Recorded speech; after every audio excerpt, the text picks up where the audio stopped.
নমস্কার বন্ধুরা, আজকে দেখো সকাল সকাল সমস্ত কাজ সেরে সোজা চলে আসলাম কিছু জামা কাপড় কাচতে। বুঝতেই পারছো কতটা জামা কাপড়, দেখেই তো বুঝতে পারছো।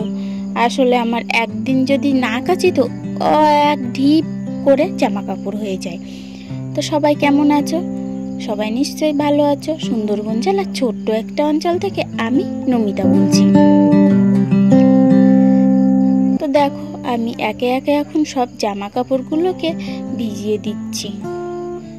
আসলে কি বলো তো, জামা কাপড়গুলো না আমাদের 5-6 জনের লোকের জামা কাপড় এতটা করে তো হবেই, একদিন গেলেই এতগুলো করে জামা কাপড় হয়ে যায়। তারপরে শীতের জামা কাপড় তো এতগুলো করে হবেই, স্বাভাবিক। তো আমি এখন জামা কাপড়গুলোকে সব ধুয়ে নেব। আর কিছুটা জামা কাপড়, যে সোয়েটার টোয়েটারগুলো, মোটা মোটা শীতের বস্ত্রগুলো কিছুটা তুলে দেব। তো আমি যতক্ষণ জামা কাপড়গুলো কাচতে থাকি ততক্ষণ যেন তোমরা কোথাও যেও না। তো দেখো, আর এই সাইডে এই যে কটা আছে না, এই কটা ধরছে না। আমি ওগুলো কেচে বাদ বাকি এগুলোকে আমি পরে আবার ভিজিয়ে দেব। তো এখন আমি থাল বাসনগুলোকেও মেজে নিচ্ছি। আসলে সব কাজই আমার হয়ে গেছে, সকালে সোনাকে স্কুলে দেওয়া পর্যন্ত সব কাজই হয়ে গেছে। কিন্তু খাওয়ার পরে আর আগেও কিছু থালা বাসন ছিল, সেগুলো আমার ধোয়া হয়নি। আর তোমরা তো জানো একই হাতে সবই করতে হয়, তাই সময় মতো আমি কোনো কাজই করতে পারি না ঠিকঠাকভাবে। ওই যে থালা বাসনগুলো দেখছো, এগুলো খাওয়ার কিছু থালা বাসন, আর ওই যে আগের কিছু থালা বাসন। তো আমি সব করে জামা কাপড়গুলোও ধুয়ে নিয়েছি, আমি আর তোমাদেরকে দেখাতে পারলাম না। আর দেখছো এই যে লাস্টে ড্রাম ভরা আর অল্প কিছু জামা কাপড় আছে, এগুলো না আমি আর ধুতে পারলাম না, জল চলে গেছে। তো আমি ওগুলোকে রেখে দিয়েছি, দুপুরে স্নান করার সময় ধুয়ে নেব। আর তারপরে এসে সোজা ভাতটাকে বসিয়ে দিলাম। ভাতটাকে বসিয়ে দিয়ে বাগানে চলে আসলাম কি রান্না করব সেটাই দেখতে। তো দেখো এই যে টমেটো গাছগুলো কি সুন্দর ফুল এসেছে, আর ভেন্ডি গাছেও ফুল এসেছে। আর এই যে দেখছো বেগুন গাছে কত ছোট ছোট বেগুন গাছ, কিন্তু বেগুন হয়েছে। আর এই যে দেখছো এই যে কপিগুলো, এগুলো মনে হয় রাত্রে ষাঁড় গরু ঢুকেছিল, ওগুলোতেই খেয়ে গেছে।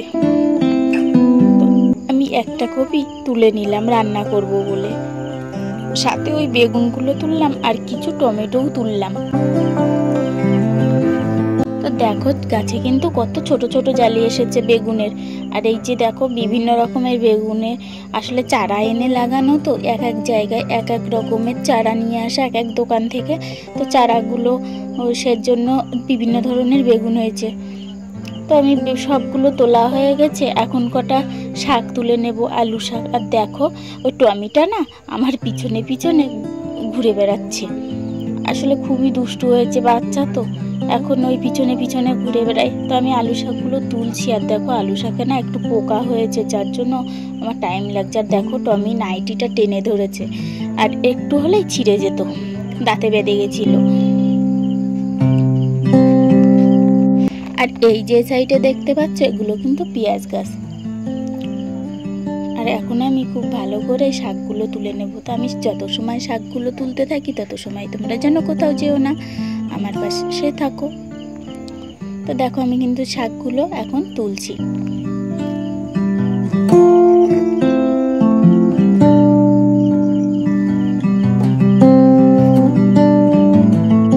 আর তোমরা কারা আলু শাক খেতে ভালোবাসো অবশ্যই কিন্তু কমেন্টে জানাবে।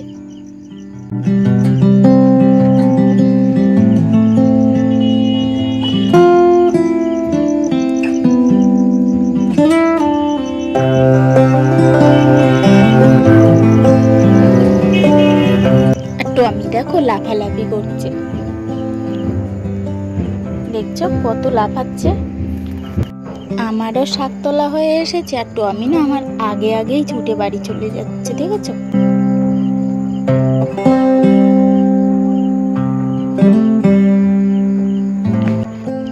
আর এই যে দেখছো পালং শাকগুলো কত বড় বড় হয়েছে, এগুলো কিন্তু হাইব্রিড পালং।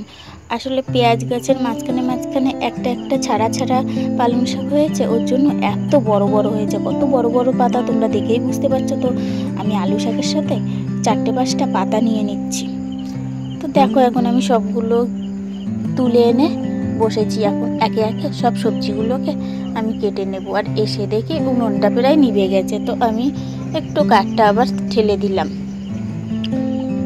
তো আমি একটা কাগজ পেতে সবজিগুলোকে কেটে নেব।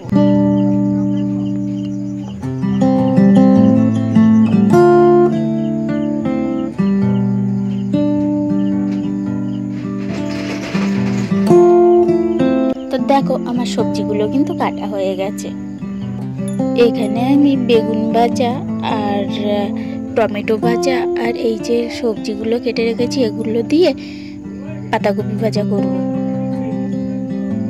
তো দেখো আমার বেগুন ভাজাটা কিন্তু হয়ে গেছে। এটাকে এখন আমি একটু নেড়ে চেড়ে নামিয়ে নেব।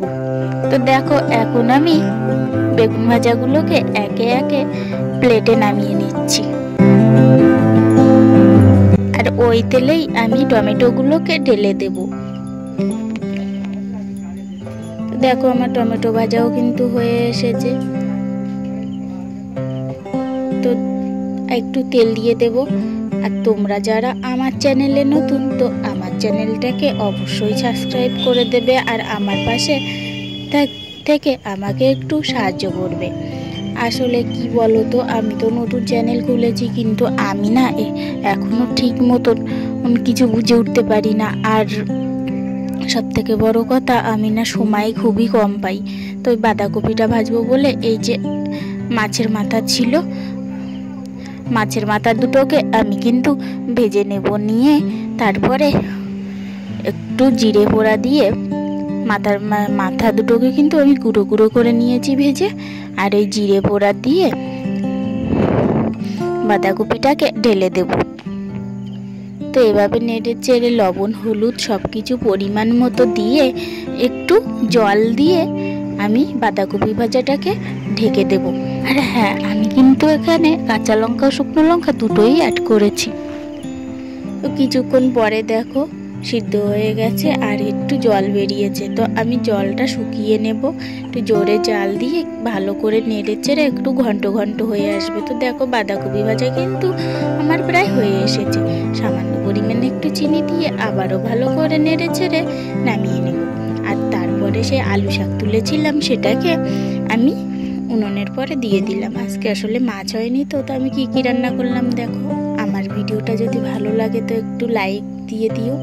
আর কিছু বলার নেই, আসলে চ্যানেলটা ডাউন হয়ে যাচ্ছে। তোমরা হয়তো পুরোটা আমার চ্যানেলটা দেখছো না। তো এখন ভিডিও এই পর্যন্তই শেষ করে দিলাম। আবার কালকে নতুন ভিডিও নিয়ে দেখা হবে।